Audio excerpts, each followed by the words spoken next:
మీ ముందు ఆవిష్కరింపచేస్తూ రాష్ట్ర ప్రజలందరికీ ఈ సందేశాన్ని ఇవ్వాలనే ఆలోచనతో కర్టన్ రైజర్ ప్రోగ్రామ్ని మీ ముందు ఆవిష్కరింపచేస్తా ఉన్నాం. దీనికి సంబంధించినటువంటి ఈ young India integrated residential schools దాదాపు 20 నుంచి 25 ఎకరాల్లో పెద్ద ఎత్తున ఇంటర్నేషనల్ స్టాండర్డ్స్లో ఇంగ్లీష్ మీడియంతో 12th క్లాస్ వరకు ఇందులో విద్యాబుద్ధులు లేకపోయేట్టుగా ఏర్పాటు చేయడం జరుగుతుంది. రాష్ట్రంలో చాలా రెసిడెన్షియల్ స్కూల్స్ పక్కా భవనాలు లేక చాలా చోట్ల అద్దె భవనాల్లో అట్లాగే రకరకాలైనటువంటి కళ్యాణ మండపాల్లో రకరకాల బిల్డింగ్స్లో ఇబ్బందికరమైనటువంటి వాతావరణంలో విద్యాబుద్ధులు లేకపోయే పరిస్థితి మనం చూస్తూ ఉన్నాం. ఈనాడు కాంగ్రెస్ పార్టీ ఆలోచన మేరకు ఆనాడు మేము చెప్పినట్టుగా ఈ ఇందిరమ్మ ప్రభుత్వం పేద బడుగు బలహీన వర్గాలకు సంబంధించినటువంటి కుటుంబాలకు సంబంధించిన బిడ్డలందరికీ ఉచితంగా నాణ్యమైనటువంటి విద్యని ప్రాథమిక స్థాయి నుంచి అందించాలనేటువంటి లక్ష్యంతో తీసుకున్నటువంటి ఈ నిర్ణయం నాకు తెలిసి ఈ దేశ చరిత్రలోనే తెలంగాణ రాష్ట్రానికి వచ్చే అసలు రెసిడెన్షియల్ స్కూల్స్ ఇట్లా ఉంటాయా, ఇలా కూడా కట్టొచ్చా, ఇంత అద్భుతంగా చేయొచ్చా అని తెలంగాణ మొత్తం ఆకర్షించేటట్టుగా ఈ కార్యక్రమాన్ని చేపట్టి ముందు పోతా ఉన్నాం. మీడియా మిత్రులందరికీ నేను ఒకటే విజ్ఞప్తి చేస్తా ఉన్నాను. ఇది ఒక చారిత్రాత్మకమైనటువంటి నిర్ణయం.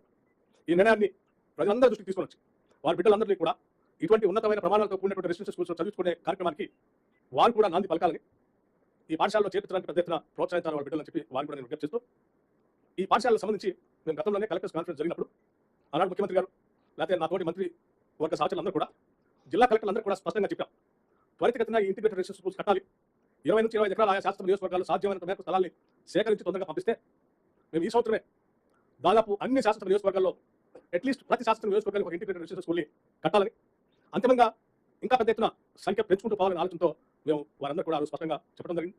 అందులో భాగంగా ఇప్పటికీ ఒక 20-22 స్కూల్స్ వరకు ఆయా స్థలాలు సేకరించి ఆ స్థలాలకు సంబంధించినటువంటి లెవెల్స్తో సహా సమాచారాన్ని పంపించినటువంటి ఆయా శాస్త్ర నియోజకవర్గాల్లో ప్రాథమికంగా పైలట్ ప్రాజెక్ట్స్గా ఈ కార్యక్రమాన్ని ప్రకటిస్తా ఉన్నాం. దశల వారీగా ఆయా శాస్త్ర నియోజకవర్గాల నుంచి వచ్చేటువంటి స్థలాలను బట్టి వాటిని కూడా శాంక్షన్ చేసుకుంటూ ముందుకు పోతా ఉంటాం. అందులో భాగంగా సరే రేపు పొద్దున విజయదశమి వస్తూ ఉంది.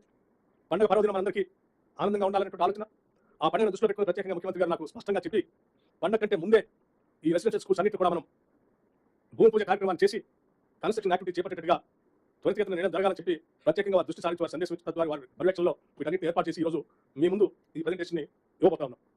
దయచేసి ఆ ప్రజెంటేషన్ అన్నింటి కూడా ఒక 10-12 నిమిషాల మధ్యలో ఉన్నటువంటి ప్రజెంటేషన్ని మీరందరూ వీక్షించడమే కాదు, నేను మీడియా సంబంధించిన మిత్రులందరికీ విజ్ఞప్తి చేస్తా ఉన్నాను. ఇది మన రాష్ట్రం, మనందరి రాష్ట్రం.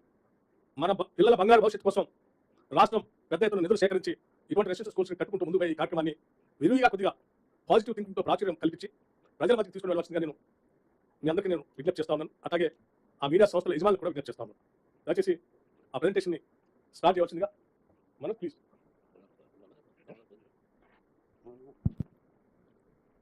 Please presentation.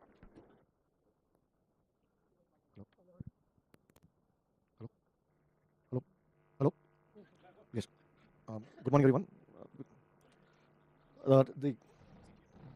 The vision of the Deputy CM and the CM was to create a modernized government schools, which is based on Gurukul education systems, where we're looking at integrating 4 schools basically together, catering to. Sorry, it's okay. So the vision is to integrate Gurukul system to education and how to integrate 4 schools into one school, into integrated residential school campuses, and each of this is built on about 20-25 acres. The proposal is for currently to look at about 18 constituencies and go further into many other constituencies. The salient features of the project is that fully residential campuses for the students and staff. The state-of-the-art facilities for looking at the environment and sustainable environments are the key points of how to look at it. We look at adopt innovative teaching and learning methods, creating identities for individual and the institution as a whole. Climatic response and planning of the buildings is an important part of our work. Built and unbuilt environment complement for naturally ventilated campuses. There's the use of natural light, natural material, natural resources in and around of the sites that we are looking at. And it's a totally pedestrian campus and complies with the differently abled people. The intention is to create a net zero campus where we look at the solar and wind energy to be harvested, rainwater and harvesting along with water resources to be breeding this. So this is the facilities that we're looking at. The classrooms and laboratories and various other facilities are there, along with large sports facilities. So the student strength would be about 2,560 per school and about 120 teachers with library and computer center and other facilities. And coming to the specific sites, because every site is unique and we're looking at Kodangal now. This is a Kodangal location and we're looking at a small history of Kodangal. The important part of any building is how we respond to the climate, and the climate becomes a dictator for how we look at buildings to behave, like the way our body behaves. Even buildings behave similarly, so it also requires shading, requires cool water, everything. So here the temperature data kind of tells us how different months will behave in different ways and what is the precipitation levels that happen during those times. So the amount of precipitation that happens because of the heat and the precipitation, there are different climate zones that are created in every zone, and every 300 kilometers the climate zone changes in our country. So it's a nice part to look at, and the wind becomes an important part of looking at how do you orient your buildings and how do you make it naturally ventilated. So because of all these factors, the comfort factor comes in from the humidity that is there, and how does humidity kind of give you discomfort is an important part of our building planning. And we've mapped for almost 25 years how the change in temperature data that's happening every year. So while we can see significant drop in 2022 in Kodangal, but in some of the sites it's going up there. This is called a sunpath study diagram where we map the sun for the entire year and how it behaves on the building. So that's the location of the site in terms of the elevation of the sites. There are 2 lakes across the sites, and we're looking at how the site sections work through this. And that's the overall site plan, which talks about the contours of the site, the lowest being on the northeast and the highest being in the center of the site. There's an existing building that's there. Yeah, so this is an existing building and some photographs of the site. So the current school is working in this middle photograph that you see. The same classroom is used for sleeping as well as for studying. So our basic master plan zoning is based on how do we look at creating an environment that is interactive for students and they live as one. It is said that the quality of institutions talks about the future of the country, and how we plan them and how we create memories for the students becomes important, not only in the learning environment but also in the living environment.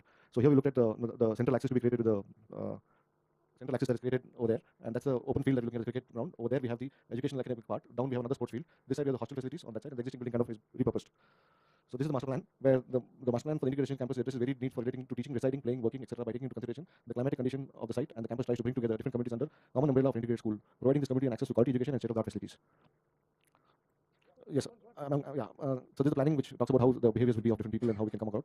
That's the isometric view of the complex, how it would intend to be. Sorry. Yeah, so we have a northeast we have a cricket ground, and in the south we have a cricket field with athletics track, and then we have multiple courts over there which are to do with volleyball, basketball, and Indian sports as well. So that's a cluster plan, which we talk about how the 4 integrated schools will come together. So that's the ground floor plan, where we're looking at how each school gets its identity at the same time gets integrated with the relationship between different buildings. And the whole orientation of the blocks and clusters is done in the courtyard plan, which allows for our traditional methods of building, where the wind flows through the building and keeps your spaces naturally ventilated. The proposal here is that we're not even talking about putting windows together in the classroom blocks, and there are shading devices which will actually ventilate the building and keep it cool all the time. That's the first floor plan. That's the cluster block 1, block 2 plans. And this is the details of the play fields, where we have the football field and the athletic tracks, and the small amphitheater there. And that's the cricket field. And hostels are thoughtfully designed with a low-rise structure.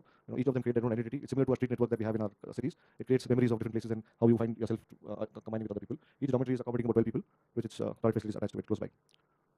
That's staff quarters. For all the staff is going to be on the campus, which means that there will be a lot more dedicated time given to the students and the faculty interactions. It takes time to go. So that's the view of the complex, the entry of view. This is the main entry to the admin block in the school. That's the view of the corridor, where all the schools get connected. So the whole idea is the built and unbuilt come together, the landscape, the sun path, the environment around all come together to make a unique experience. And the courtyards play an important role where all the students can come together in the break times and other times where they have interacting with each other. So these are the memories that one can carry through their life. There are also amphitheaters in various areas which we have created using the natural contours, and they again become recreational spaces for people students spending their time there. That's a view of the hostel block. That's a view of the terracing that's done below the contour. This is the existing building which we are repurposing. So we're reusing the building by removing some basic walls and adding a few infrastructure like staircase and lifts, and adding a dining kitchen and a clinic facility, and also indoor sports. So the building has been now redesigned with a facade which is responsive to climate. It is facing east-west, which gains a lot of heat gain. So here we have changed the orientation and made the facade to look better. Sustainability of any building is important, and our net zero goals are how do you achieve them. And this is the basic behavior of the buildings when it comes to sun path and how we shade it. So this is the idea of how do you create naturally light ventilation, where we create a light shelf which bounces off the ceiling and gives you good quality of ambient light, and the outside is shaded by the jali and that. Terrace is used for solar panels and recreation spaces. So that's the light shelf how it works. And every facade has a 2-3 layers of insulation in terms of screening devices, which controls its own microclimate, keeping it much cooler naturally. GRIA is the Indian certification for green building, and we're looking at achieving 5-star GRIA rating for this project. So it's walk the talk, that is. Not only just verified, and how landscape and trees and water resources can